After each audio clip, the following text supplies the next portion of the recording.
கர்நாடகாவில் முதற்கட்ட வாக்குப்பதிவிற்கான பரப்புரை இன்னும் சற்று நேரத்தில் நிறைவடையும் நிலையில் பெங்களூரு மத்திய தொகுதியில் போட்டியிடும் காங்கிரஸ் வேட்பாளர் மன்சூர் அலிகான் இறுதிக்கட்ட பரப்புரை மேற்கொண்டு வருகிறார். கூடுதல் தகவல்களை களத்தில் இருக்கும் செய்தியாளர் நந்தாவிடம் கேட்கலாம். வணக்கம் நந்தா, அங்கு கள நிலவரம் எப்படி இருக்கு? விவரங்களை பதிவு பண்ணலாம். மோனிஷா, கர்நாடகத்தில் இருக்கக்கூடிய 28 மக்களவை தொகுதிகளில் 14 மக்களவை தொகுதிகளுக்கு வரக்கூடிய வெள்ளிக்கிழமை முதற்கட்ட வாக்குப்பதிவு நடைபெறுகிறது. அதேபோல மீதம் இருக்கக்கூடிய 14 தொகுதிகளுக்கு மே 7ஆம் தேதி வாக்குப்பதிவு நடைபெற இருக்கிறது. முதற்கட்டமாக நடக்கக்கூடிய இந்த 14 தொகுதிகள் அப்படின்னு பாக்குறப்ப பெங்களூரு தெற்கு, பெங்களூரு வடக்கு, ரூரல் பெங்களூரு, மைசூர், மாண்டியா, கோலார் உள்ளிட்ட காவேரி பெல்ட் ஒட்டி இருக்கக்கூடிய பகுதிகளுக்கு முதற்கட்ட வாக்குப்பதிவு நடக்குது. இந்த முதற்கட்ட வாக்குப்பதிவிற்கான தேர்தல் பரப்புரை இன்னும் சற்று நேரத்தில் நிறைவு பெற இருக்கிறது. இறுதிக்கட்ட பரப்புரை தலைவர்கள் மிக தீவிரமாக ஈடுபட்டிருக்கக்கூடிய காட்சிகளை நாம் பார்க்கிறோம். குறிப்பாக 14 தொகுதிகளை பார்க்கும்போது மாண்டியா தொகுதியில் ஜேடிஎஸ், அதாவது மதச்சார்பற்ற ஜனதா தளத்தினுடைய தலைவர் குமாரசாமி போட்டியிடுகிறார். அதே போல கடந்த 2019 நாடாளுமன்ற தேர்தலில் காங்கிரஸ் வசம் இருக்கக்கூடிய ஒரே ஒரு மக்களவை தொகுதி பெங்களூரு ரூரல் பகுதி. அந்த ரூரல் தொகுதியிலும் தற்போது தேர்தல் நடக்கிறது. மீண்டும் அந்த தொகுதியில் டி.கே. சிவகுமாரனுடைய சகோதரர் டி.கே. சுரேஷ்குமார் களத்தில் இருக்கிறார். குறிப்பிட்ட இந்த தொகுதிகளில் போட்டி மிக கடுமையாக இருக்கும் என்று எதிர்பார்க்கப்படுகிறது. தற்போது நாம் இருக்கக்கூடிய இந்த தொகுதி அப்படின்னு பாக்குறப்ப பெங்களூரு மத்திய மக்களவை தொகுதியில் இருக்கும். இந்த தொகுதியை பொறுத்த வரைக்கும் 3 முறை பி.சி. மோகன் பாஜகவை சேர்ந்தவர் போட்டியிட்டு எம்பியாக இருக்கிறார். தற்போது 4வது முறையாக அவர் களம் காண்கிறார். அதே போல காங்கிரஸ் சார்பாக மன்சூர் அலிகான் போட்டியிடுகிறார். முதல் முறை இருந்தாலும் கூட கடந்த ஆண்டு நடத்தி முடிந்த சட்டமன்ற தேர்தல்களில் இந்த மத்திய பெங்களூரு மக்களவை தொகுதிக்கு உட்பட்டு வரக்கூடிய சட்டமன்றம் சொல்ல வேண்டும் அப்படின்னா இந்த மத்திய பெங்களூரு தொகுதியை பொறுத்தவரை வெற்றியை தீர்மானிக்கக்கூடிய சக்திகளாக இருப்பவர்கள் சிறுபான்மையின மக்கள். அதே போல தமிழர்கள் அதிகம் வசிக்கக்கூடிய பகுதியும் இந்த பகுதியில் வருது. அதே போல காங்கிரஸ் வசம் அது பலமாகவும் பார்க்கப்படுகிறது. காங்கிரஸ் வசம் சிறுபான்மையினுடைய சட்டமன்ற உறுப்பினர்கள் இந்த தொகுதியில் அதிகமாக இருக்கிறார்கள், அமைச்சர்கள் இருக்கிறார்கள். இவர்கள் எல்லாருடைய துணையோடு தற்போது இறுதி பரப்புரையில் மன்சூர் அலிகான் ஈடுபட்டிருக்கிறார். மறுபுறத்தில் போட்டி வேட்பாளராக இருக்கக்கூடிய பாஜகவை சேர்ந்த பி.சி. மோகனும் மிக தீவிரமாக பரப்புரையில் ஈடுபட்டிருக்கிறார்.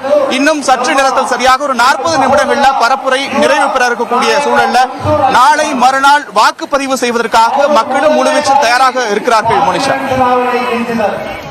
களத்திலிருந்து விவரங்களை பதிவு செய்தமைக்கு நன்றி நந்தா. கர்நாடகாவில் மொத்தமுள்ள 28 தொகுதிகளில் 15க்கும் மேற்பட்ட தொகுதிகளில் காங்கிரஸ் வெற்றி பெறும் என்று விசிக தலைவர் திருமாவளவன் நம்பிக்கை தெரிவித்துள்ளார். பெங்களூரு தெற்கு தொகுதியில் காங்கிரஸ் வேட்பாளர் சௌமியாவிற்கு ஆதரவாக பரப்புரை மேற்கொண்டபோது நியூஸ் 18க்கு பேட்டியளித்த அவர் இஸ்லாமியர்களுக்கு எதிரான கருத்துக்கு பிரதமர் வருத்தம் தெரிவிக்க வேண்டும் என வலியுறுத்தினார். தமிழகத்தை பொறுத்த வரைக்கும் திராவிட கட்சிகள், தேசிய கட்சிகள் ஒரு கலவையான ஒரு போட்டி இருக்கும். கர்நாடக தேர்தல் களத்தை எப்படி புரிஞ்சுக்கிறது? திருமாவளவன் அதை எப்படி பார்க்கிறார்? கர்நாடகத்தில் கடந்த முறை எளிதாக பாஜக 27 இடங்களில் வென்றதைப் போல இந்த முறை வெற்றி பெற வாய்ப்பில்லை.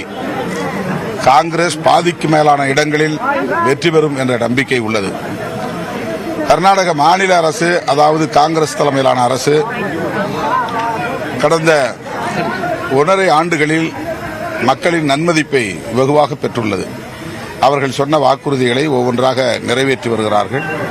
பெண்கள் கட்டணமில்லாத பேருந்து பயணத்தை மேற்கொள்ளக்கூடிய ஒரு நிலை இருக்கிறது.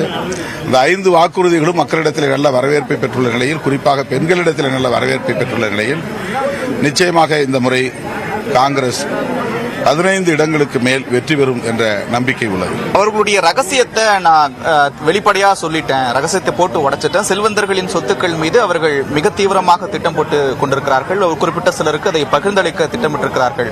அதை சொன்னதால் பயந்து நடுங்குகிறார்கள், பிணைத்துக் கொண்டிருக்கிறார்கள் அப்படின்னு மோடி மீண்டும் சொல்லியிருக்கிறார். உலக நாடுகள் இன்றைக்கு மோடி அவர்களின் இந்த வெறுப்பு பேச்சை கடுமையாக கண்டித்திருக்கின்றன. அவருக்கு எதிராக இதுவரையில் தேர்தல் ஆணையத்திற்கு 17,000க்கு மேற்பட்ட புகார்கள் போயிருக்கின்றன. ஆங்காங்கே காவல் நிலையங்களிலும் புகார் அளித்து வருகின்றனர். இது அவருடைய தகுதிக்கு, அவருடைய பொறுப்புக்கு உகந்த பேச்சு அல்ல. மிக மிக தரம் தாழ்ந்த நிலையில் தன்னுடைய பரப்புரையை அவர் மேற்கொள்கிறார். அந்த அளவுக்கு காங்கிரஸை கண்டு அவர்தான் மிரண்டு போயிருக்கிறார். இந்தியா கூட்டணியை கண்டு அரண்டு போயிருக்கிறார். அதனால் வெளிநாட்டு சதி என்றெல்லாம், ஊடுருவாளர்கள் என்றெல்லாம் அவர் பேசுகிற பேச்சில் ஒரு தடுமாற்றம் தெரிகிறது. அவருடைய பேச்சுக்கு அவர் வருத்தம் தெரிவித்திருக்க வேண்டும். இஸ்லாமியர்களுக்கு எதிராகவும் காங்கிரசுக்கு எதிராகவும் இல்லாத பொல்லாத கருத்துக்களை அவர் இட்டுக்கட்டி பேசியிருக்கிறார். காங்கிரசின் தேர்தல் அறிக்கையிலேயே அப்படி இருப்பதாக சொல்லுகிறார். இது 100 விழுக்காடு அண்டப்புழுகு என்பது அனைவரும் அறிந்த உண்மை. ஆனால் அதை நியாயப்படுத்தக்கூடிய வகையிலே திரும்ப திரும்ப அவர் பேசுவது மக்களிடத்திலே அவர் மீதான குறைந்தபட்ச நன்மதிப்பும் இப்போது சரிந்து வருகிறது.